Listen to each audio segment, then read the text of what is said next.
ఒక senior IAS అధికారి దివ్యాంగురాలపై చేసిన వ్యాఖ్యలు, స్మితా సబర్వాల్ చేసిన వ్యాఖ్యల్ని ఎట్లా చూస్తారు? ఎట్లా ఖండిస్తారు? చూడ్డానికి ఏం లేదండి. ఫస్ట్ ఆఫ్ ఆల్ ఖండించడమే. ఎందుకంటే మనం చెప్తారు కలం కంటే అది కత్తి కంటే కలం గొప్పది, కలం కంటే గలం ముఖ్యం. ఇప్పుడు మా గలాన్ని వినిపించాల్సిన సమయం.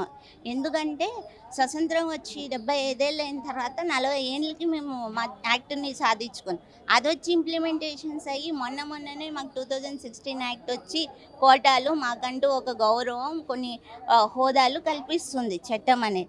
ఇలాంటి వాళ్ళు ఇలాంటివి అసలు ఈ కోటా అవసరమా, ఈ వీళ్ళకి ప్రీమియర్ సర్వీసెస్ అవసరమా అని ఇలాంటి ట్వీట్లు చేస్తే మళ్ళీ మేము పోరాటాలే చేసుకోవాలి. ఇంకా బతికేది ఎప్పుడు? మమ్మల్ని బతకని ఇవ్వరా? లేకపోతే మమ్మల్ని అందరినీ డిజేబుల్ వాళ్ళ సమాజంలో ఉండకూడదు, వాళ్ళని ఏదైనా ఒక ఐలాండ్కి పంపించేయండి. పోనీ మేమేమన్నా ఐఏఎస్లకి సపరేట్గా మాకు ఎగ్జామినేషన్ ఉందా డిజేబుల్? మేము నాన్ డిజేబుల్ వాళ్ళతోనే కదా కాంపిటేట్ అవుతున్నాము. అందులో 3 to 5% మాకు ఉంది. అంటే మొత్తం ఒక్కొక్క కేటగిరీ 21 కేటగిరీస్ ఉంటే అందులో 5 కేటగిరీస్ మెయిన్గా, దాంట్లో 1%. ఎంత చిన్న కోటా ఇది. ఈ కోటాని కూడా ఆమె ప్రశ్నిస్తే ఫస్ట్ ఆఫ్ ఆల్ క్యాపబిలిటీ ఆమెకి లేదేమో. మేబీ ఈ 5గురు కూడా మాకు కాంపిటీషన్ వస్తున్నారని వాళ్ళకు భయం ఉందేమో. ఎలా అయినా తీసుకోవచ్చు. అండ్ ఇందులో రాజకీయంగా అంతర్గతంగా అది ఉండొచ్చు. నేషనల్ లోకల్ పార్టీస్ మన రీసెంట్గా చూసుకుంటే కోటాలు ఎత్తేయాలి అని ఒకటి ఉంది. ఆ ఉద్దేశాన్ని ఈమె ద్వారా బహిరంగ ప్రకటన చేయించవచ్చు. అయితే దానికి మమ్మల్ని ఒక ఆయుధంగా వాడుకోవడం అనేది చాలా తప్పు. అత్యున్నత హోదా ప్రధానమంత్రి గారే మొన్న వారణాసిలో ఒక ఐఏఎస్ ఆఫీసర్ కాళ్ళు మొక్కారు ఆమె అచీవ్ అయినందుకు. అలా గౌరవం ఇస్తున్నారు కొంతమంది. కానీ చట్టాన్ని ఇంప్లిమెంట్ చేసే ఐఏఎస్ హోదాలో ఉన్న వీళ్ళే కదండి, ఈవెన్ ఐపీఎస్ పోలీస్ ఆఫీసర్స్ మాకు ఏదైనా ప్రాబ్లం వచ్చి వెళ్తే ఇది మా కిందకి రాదు, మీరు ఆ పోలీస్ స్టేషన్కి వెళ్ళండి, అసలు కంప్లైంట్ కూడా తీసుకోరు. ఫస్ట్ ఆఫ్ ఆల్ అవగాహన రాహిత్యం. ఇప్పుడు దివ్యాంగుల ఇష్యూలో ఫేక్ సర్టిఫికేట్ సమర్పించారని చెప్పేసి సాక్షాత్తు యూపీఎస్సీ చైర్మన్ రాజీనామా చేస్తున్నారు.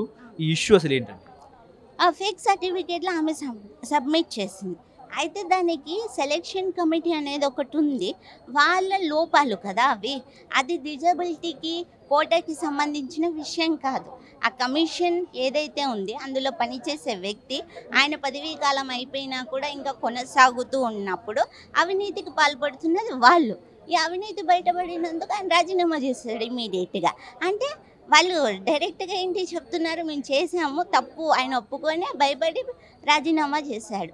దాని మీద స్పందించకుండా, అవకతవకల మీద స్పందించకుండా డిజేబిలిటీ మీద స్పందించడం ఏంటండి? డిజేబుల్ వాళ్ళు కోటాకి ఎందుకు వీళ్ళకి?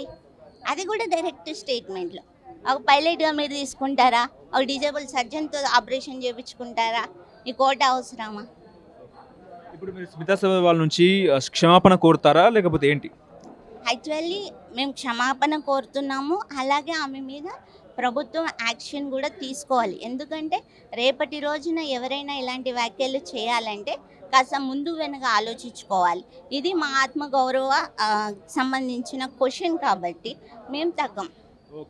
ఒకవేళ ప్రభుత్వం స్పందించకపోతే, సిఎస్ నుంచి ఎటువంటి క్లారిటీ రాకపోతే, ముఖ్యంగా స్మితా సబర్వాల్ మీకు క్షమాపణ కోరకపోతే ఏం చేసే అవకాశం ఉంది? దాదాపు 10 కోట్ల మంది దాకా ఉన్నామండి. మా లెక్కలు తక్కువే మీరు ఉండొచ్చు, కానీ అన్అఫీషియల్గా అయినా మేము 10 కోట్ల మంది ఉన్నాము. అందరి ద్వారా సంతకాలు సేకరిస్తాం. అన్ని కమ్యూనిటీస్ ఎక్కడ వాళ్ళు పోలీస్ స్టేషన్లో మీద కేసు ఫైల్ చేస్తామండి. ఇష్యూలో ఢిల్లీ దాకా వెళ్తారా? రాష్ట్రపతిని కలుస్తారా? కేంద్ర హోంశాఖని కలిసే అవకాశం ఉందా? ఎస్, మేము బాలల దాకా ద్వారా మేము సీఎంకి అలాగే పిఎం గారికి కూడా మేము ట్వీట్స్ చేయిస్తాం, లెటర్స్ కూడా సబ్మిట్ చేద్దాం అనుకుంటున్నామండి.